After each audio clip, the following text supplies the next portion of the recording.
प्रस्तुत प्राप्त प्रसंगी प्राप्त स्थळी कीर्तन रूपी सेवेकरता निवडलेला भंग आनंद कोटी ब्रह्मांड नायक भगवान पांडुरंग परमात्म्यांचे अतिशय लाडके भक्त श्री संत जनावे महाराज यांचा उत्कृष्ट कीर्तन रूपी सेवेकरता निवडला भंग असा 4 चरणाचा आहे. चिंतनाकडे वळण्यापूर्वी अल्पसार पर्याय देणे अत्यंत गरजेचं आहे. पवित्र पावन असे इंद्रांच्या तीरावर असलेले अर्थात इंद्रांचे नाभिस्थान भगवान ज्ञानोबारायांची समाधी स्थळ असलेले अलंकापूर नगर. या अलंकापूर नगरमध्ये असलेल्या प्रसादानगर मध्ये असलेली ब्रह्मचैतन्य बहुदेशीय आध्यात्मिक वारकरी शिक्षण संस्था. या संस्थेमध्ये अखंड हरिनाम सप्ताह नवरात्री निमित्त 3री सेवा आहे माझी. तसेच या संस्थेमध्ये त्यांचा उवास आहे, त्याचा आशीर्वाद आहे ते आमचे लाडके सुनील दादा पाटोळे यांच्या चरणी नतमस्तक होतो. तसेच एका गौतम बुद्धाचं असं वाक्य आहे की एका दिव्यापासून लाखो दिवे पेटवण्याची ताकद असते. माझ्या ग्रुपाशी एका विद्यार्थ्यापासून लाखो विद्यार्थी घडवण्याची ताकद असते.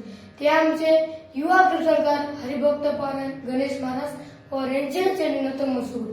तसेच बाळा तू पुढे चल या पाठीशी असं म्हणणारे आमचे गणेश महाराज यांच्या चरणी नतमस्तक. तसेच आमचे बळराम महाराज आम्हाला हरिपाठामध्ये पावल्या शिकणारे आम्हाला. तसेच आमचे ताई आम्हाला लेकरू शाळेत गेले त्यांना आले बाळा जेव असं म्हणणारे, कुणाला दुखणं पडले घोड्या तिला खाऊ घालायचे, त्याच्या डोक्यावर असं डोकं दाबायचं आमची ताई लागली यांच्या चरणी नतमस्तक होतो. तसेच त्याची थाप बीड जिल्हा पसरवत आहे ते आमचे लाडके माऊली महाराज पवार यांच्या चरणी नतमस्तक होतो.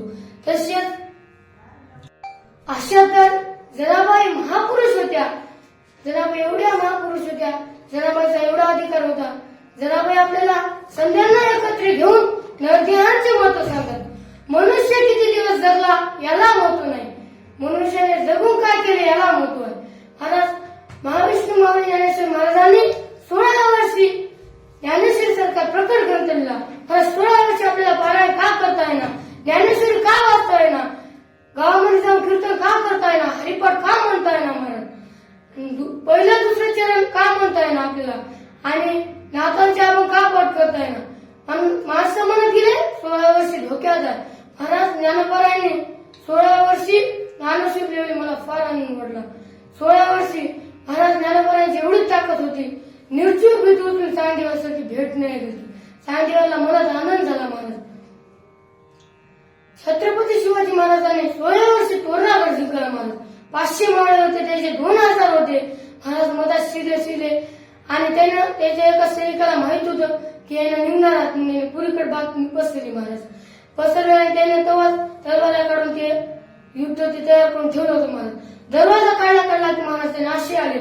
मग आपले मावळे मागे हटलावे. छत्रपती शिवाजी महाराज म्हणजे आपण मराठ्याचे मावळे मागे हटणार नाही म्हणजे झुकणार नाही.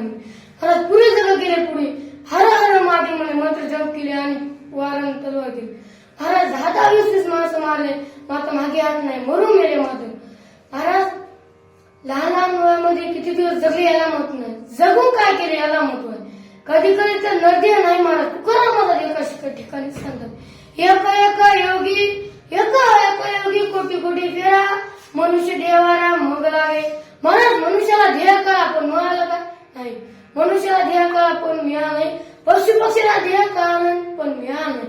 पशु पक्षी पाप पुण्य जाणती उत्तम मध्यम भोग भोगती. त्यांना पाप पुण्य कळत नाही. महाराज बैल कीर्तनाला येते का महाराज नाही, कुत्र येते का महाराज कीर्तनाला नाही, मांजर येते का महाराज नाही, उंदीर येते का नाही, गाढव येते का, कोण येते तुम्ही ठरवा. अहो महाराज पशु पक्षीला ध्येय कळा नाही पण मिळाला नाही, स्वर्गीच्या देवाला ध्येय कळाला पण मिळाला नाही.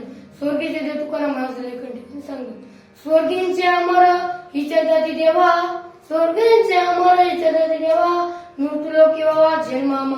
स्वर्गीचे देव म्हणतात आमचा जन्म मृत्यूलोकी का, परमेश्वर म्हणतात मृत्यूलोकामध्ये देव का करता, तेच तुकाराम महाराज सांगतात. नारायण नामे हो जीवनमुक्त, नारायण नामे हो जीवनमुक्त, कीर्तनानंत गाव गीती.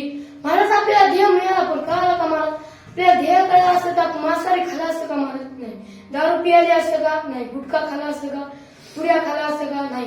महाराज तुम्हाला फार गोड दुसरा सांगतो महाराज ऐका. महाराज एक राजा होता आणि एका राणी होती महाराज. त्या राणीचा वाढदिवस होता महाराज. त्या राणीला मागे डोळे सजेल ती पुढे प्रधानजी आणि राजासाहेब वस्त्र वाटायला गेली होती महाराज. हिवाळ्याचा दिवस होता महाराज. वाटत वाटत जवळले राणी साहेब मागे होत्या. वाटत वाटत महाराज एक धनगर उघडा होता. काकडू लागला महाराज.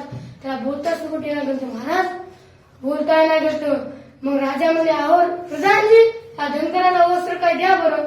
प्रधानजी म्हणजे देऊ का उपयोग होणार. एवढे तर कामे करा. सांगितले कामे करावे सौके. सांगितले कामे करावे सौके. येथे तू कामाने. त्या प्रधानजीने धनगराला गवताच्या तिथवर शाला तरी महाराज वस्त्र घातले अंगावर आणि शाल घातली बूट घातले. महाराज आपलाही दिवस असाच होणार. इकडे काय बघ तुकाराम महाराज एका ठिकाणी सांगत